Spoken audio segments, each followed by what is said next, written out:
I'm going to start here with Crypto Buffalo. We're going to go in kind of clockwise order, but this is an open convo that we were having right before we pressed live, which was a little bit about the bear market. And Buff, since you got that wonderful background here, just letting everybody show the bear plus the lines, just kind of having this open discussion about where we're at in the market today.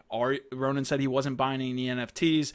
Are you guys doing the same? Are we kind of sitting on the sidelines? Do you think this is the bottom? I'll let you start it off here, Buff, with a hard ball. Oh man, yeah, that's a softball right there. I mean, we've been through a couple cycles together. I love how you're on clockwork, and this is 9 p.m. here over in my box area on the left side of your screen. This is the second bear market that I've been in, like true bear market in that sense.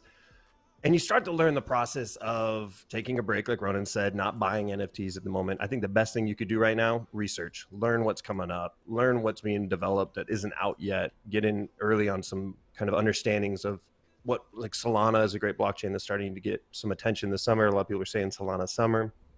I think for me, it's like, it's going to be a minute. I don't know how much lower it's going to go, probably a little bit more.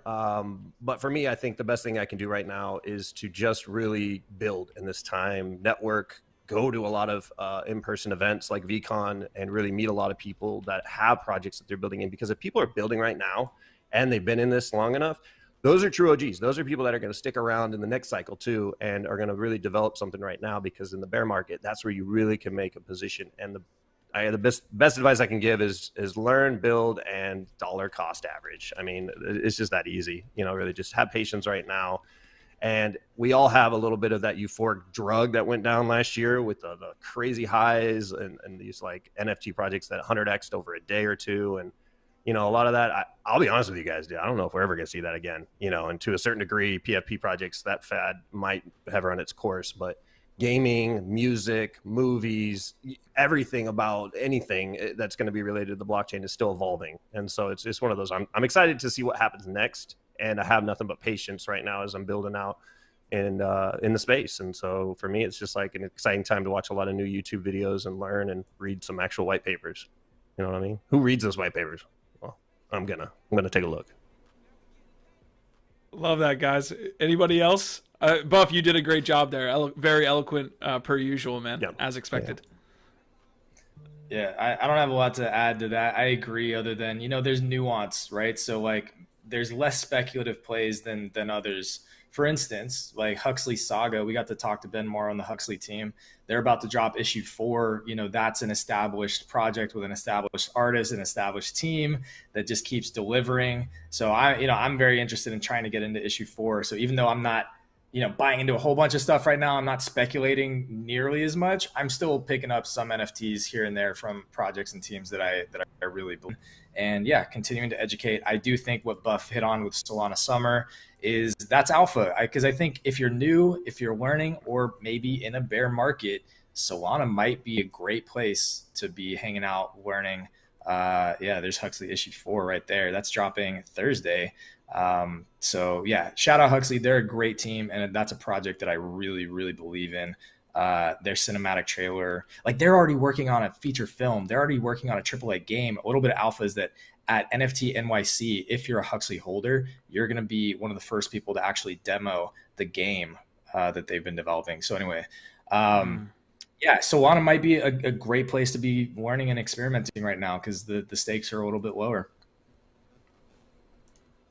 Yeah, I definitely can echo that. I think Solana is going to see some real traction. It's just like last year, like we saw, a lot of traction in Tezos, right? Like I think that was a really good entry point for a lot of artists to kind of get their, vibe in the space and figure it out. Also, it was an easy ecosystem to go to and take 30, 40, 50 bucks and turn it into, 10, 15 pieces of art. And for me, a lot of people know that's what got me here in the first place, is the love of the art, right? Like being able to pick up art and purchase art. And when I buy art, I keep art. Like when I buy PFPs, sometimes that's for fun. Sometimes it's to keep, sometimes it's because I like the art, sometimes not, whatever. But when it comes to art, I buy my art and I keep my art. I don't really flip it. So when you're able to jump into an ecosystem like that makes it easy to take part, right? On a more regular basis, I think that is going to have a lot of value, right, going into the summer. And I think that we're going to see, honestly, to Buff's point, where I wanted to really,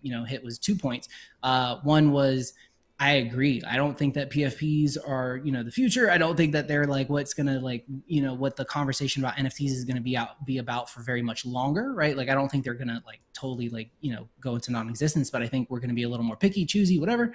I think we're going to see NFTs shift to more mass adoption. I think we're going to see a lot of brands, a lot of big global companies, and I've said this before, that have been looking at the space and been talking to people in the space for the last 6, 8, 12 months are going to be launching their programs, and you're going to see that they're not $200, $300, $800 entries. They're free mints. They're going to be low cost. They're going to be a little higher volume. They're going to be given out for activations, more as marketing, who knows, right? But I think that's very important. And then the second thing is we will definitely, I think, see Solana and Tezos and blockchains like that kind of see a rise in their interest. It's interesting that Bored Ape really had the market completely controlled here for a month's time, maybe, when they were announcing other side and all this stuff. And now that they've been kind of silent, that you can see how fast the space moves, because people are just not talking about them. The floor is under 100. Codas are doing well, but some other land pieces there, some deeds are going a little bit lower. So in all of this, you still have Yuga, which in this next cycle could show us what an NFT project looks like at scale, which I'm super fucking stoked about.